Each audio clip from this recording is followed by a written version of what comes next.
In this video, we'll be looking at dialogue, specifically punctuating dialogue, how to use dialogue to create subtext, and also how to use dialogue to vary pacing. And I have to apologise from the start. There will be baby noises in the background because the baby is now awake, but I have to get this video done before class, so she's just going to have to be some background noise for us. Hopefully she won't be too distracting. All right, so dialogue punctuation first of all. There are three aspects that make up human communication. There's the words that we say, the way that we say them, and then what we're doing as we say them. Now, obviously, the words that we say are quite important when we're trying to figure out the meaning that someone is trying to communicate. The way that we say them and what we do as we say them, researchers disagree on exactly how much meaning they add, but it's anywhere between 30% all the way up to 70% of the meaning that we understand is taken from the non-verbal aspects, the way that the words are said and what the person does as they say them. So you can generally get away with one or the other. As long as you can hear the words that are being said, if you can hear how they're being said, you're usually okay. That's what you guys are experiencing now as you're listening to this video. You can't see what I'm doing, but you can hear what I'm saying and how I'm saying it. Or you can get away with knowing what the words are and then knowing what the person's doing while they say them. That's why things like emoticons were invented in terms of talking on the internet, because you don't have any way to hear how the words are said. You also don't have any way to see what the person's doing while they say the words. So emoticons were invented to sort of give you that body language cue as to how to interpret those words, because we can cope with one or the other, but it's really hard to cope without both. Now, while we need these to support the words that are being said in order to create meaning, when we're writing creatively, the most important decision that we actually have to make is what to leave out, because it's not physically possible to record every single detail about how the words are being said and what's being done while they're being said without effectively boring the reader to tears and overloading them with so much information to make the entire thing totally useless. We have to pick and choose the significant parts and present those to the reader in a way so that the reader will understand what we're actually saying. So, a few of the notes on dialogue first. Dialogue is the actual words that the characters are saying in your story. And it is entirely possible to write a story without using dialogue at all, but dialogue can be a very effective way to convey information and to convey character as well. Dialogue is always enclosed in speech marks. We'll look at these set rules about punctuation in a minute. But dialogue itself doesn't have to be grammatical. People don't speak with perfect grammar. We use fragments, we use slang, we use all these things that would not usually be considered acceptable in written communication. But when you're writing dialogue, it has to sound like something that someone would actually say. On the other hand, dialogue does not have to be realistic. No one actually wants to read a conversation full of ums, ahs, and trivial details like, hi, how are you? I'm good, how are you? Great, it's a sunny day. I love the sun. Yeah, me too. Let's go to the beach. Like, that whole conversation could just be skipped with, hey, want to go to the beach?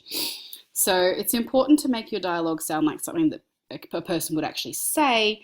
But remember, this is like the Facebook version of dialogue, if you will. This is the best version of dialogue. We don't need to see all of the ugly ums and ahs and stuff that goes with it as well. Dialogue does have to be distinct. Your characters should not all sound interchangeable, and this is a real problem for beginning writers because it can be really hard to get into your character's head and get into their world perspective and think about the kinds of words that they're actually likely to use. So it is really important to take that time to think about how your character actually talks. One example that I often do is, if a character walks into a classroom and is like, yo, what's up, people? You can already make some inferences there about the age of the character, the education levels of the character, the maturity of the character, things like that, particularly if you then contrasted it with another character who walked into the classroom going, good morning, ladies and gentlemen. I am here to discuss a very important issue with you today. Already, they're both conveying the same idea, greetings, people of the classroom, but they're conveying it in different ways that help convey their individual character as well. And related to that, the final dot point here, dialogue does have to fit. So people have different ways of speaking that reveal their character, their situation, their mood, and their history. And the words that you put into a character's mouth should always sound like something that they might actually genuinely say in that situation. And this thing about mood is also really important as well, because we do have different ways of talking that reflect how we're feeling at the time and how we're feeling about the situation that we're talking about. So on to punctuation. When we're talking about punctuating dialogue, there are two things that we need to know about. We need to know about tags and we need to know about beats, because tags and beats are punctuated differently and people get very, very confused about which ones are punctuated how. So let's have a look at those. Dialogue tags are the bits of the writing that tell us how something was said. Okay, they are always part of the same sentence as the dialogue, and so unless they come before the dialogue, they don't begin with a capital letter. The most common tag is just said. Hi, how are you going? She said. Some other common ones. What are we going to do now? He asked. He asked is the dialogue tag. A common one that you see in beginning writing is laughed. What are we going to do now? She laughed. But please note, laughed is not actually a dialogue tag. You can't laugh dialogue. Hi, what are we doing? You can't do it. You can't laugh dialogue. It is not possible. You can have dialogue and then laugh, but you can't laugh the dialogue. It's not a tag.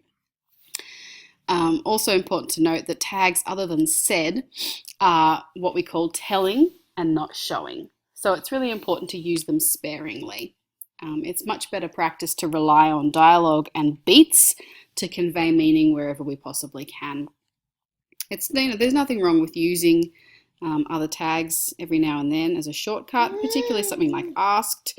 But if you read a whole story full of, he inquired, she requested, he agreed, she disputed, it just gets very try-hardish essentially.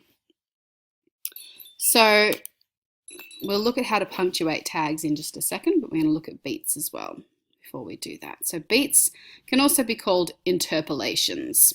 Beats is obviously much more simple. So beats are just the bits of action that are interspersed throughout the conversation. So the beats are what tell you what the characters are doing as they are talking. So beats prevent what is called talking heads, which is where you just get lines and lines of dialogue with nothing else except just the dialogue. And this is a bad thing because it's really hard for the reader to keep straight who's talking and who's saying what. Sometimes you actually have to resort to doing things like counting back up the lines and allocating it. Okay, that was her line, that was his line, that was her line, that was his line. Oh, okay, so she must be the one saying that. We don't want that. Anytime your readers have to stop and try and figure out what you're saying, you're throwing them out of the story. And when you're throwing them out of the story, it's a chance for them to disconnect. That's a bad thing. So beats give readers concrete physical things to hang their mental pictures on, reminding them of who the characters are and what they're doing. And it also enables us to vary the rhythm and pace of a scene, which is really important. And we'll look at that a little bit later. Remember also, a significant proportion of human communication happens not through the words that we say, but the way in which we say them and what we do when we say them. So beats are a vital way of conveying this what we do aspect of communication. Now, before we get to the exercises, this is the bit where I start making up some resources here. I'm just going to give some examples. So, the most basic example is just this. We have a little bit of dialogue and we have a dialogue tag. Okay, and we know it's a tag because it's telling us how the dialogue, dialogue is said. Okay, now obviously it's using the word said, so it's not highly descriptive, but it is still referring to how the dialogue's being said. So as you can see, because it's a tag, it's part of the same sentence. So we have a comma to conclude the dialogue, and we start with a lowercase letter here. Okay, that's really important to note. Lowercase letter, using a comma, and of course, as always, our dialogue is contained by the quote marks. Quote marks go before and after, and please note that the punctuation here comes inside those quote marks. That's really important to get right. So another way we can see a tag is if we see a tag at the beginning of the sentence.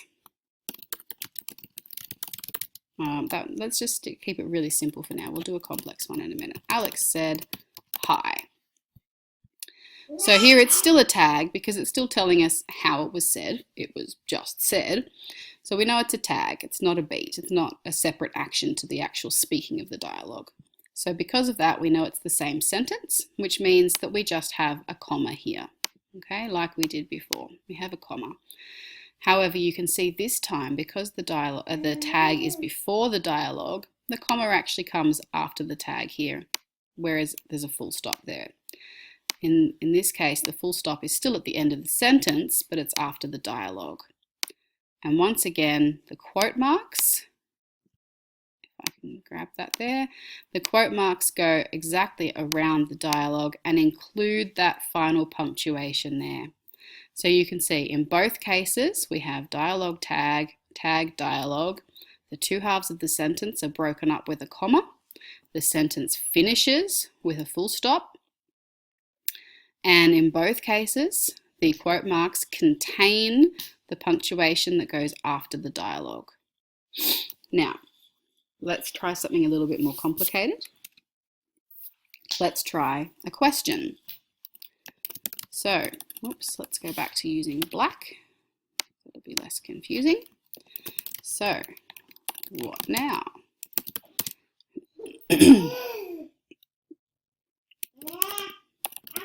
What now? Said Clara. So in this case, you can see it still follows that same format of dialogue then tag, and let's do our opposite. Just so we've got that there for contrast. But what confuses this a little bit is the fact that the dialogue now has a question mark. So the sentence, we know it's a tag, so it's one sentence, which means that this does not get a capital letter. It's a lowercase letter because it's part of the same sentence, okay? And that means that when the tag is first, we just have a comma. We don't have a full stop because this is still part of the same sentence.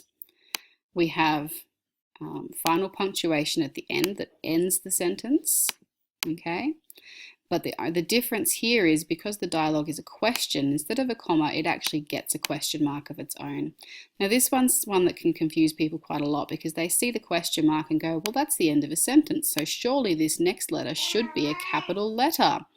But it's not because it is a dialogue tag. So even though that might look strange to you if you're not used to seeing it, I promise you it is a lowercase letter because it is a dialogue tag, even though there is a question mark there. Okay, we can see even Microsoft Word gets slightly confused by this sometimes because it's wanting me to put a question mark at the end there because it has trouble distinguishing when quotation marks fit within a sentence and when they start a new sentence. So we're just going to tell Word to ignore that for now because we know that how we have it is right. So those are tags. Let's have a look at beats. Okay, so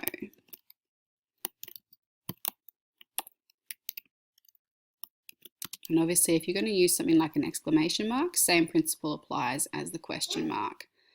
So we could, change that to a question mark. And the same story with the punctuation here applies. We still start with a lowercase letter because it's a tag, so it's still part of the same sentence. Okay.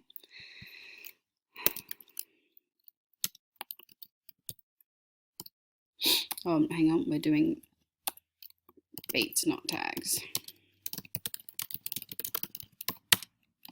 And vice versa.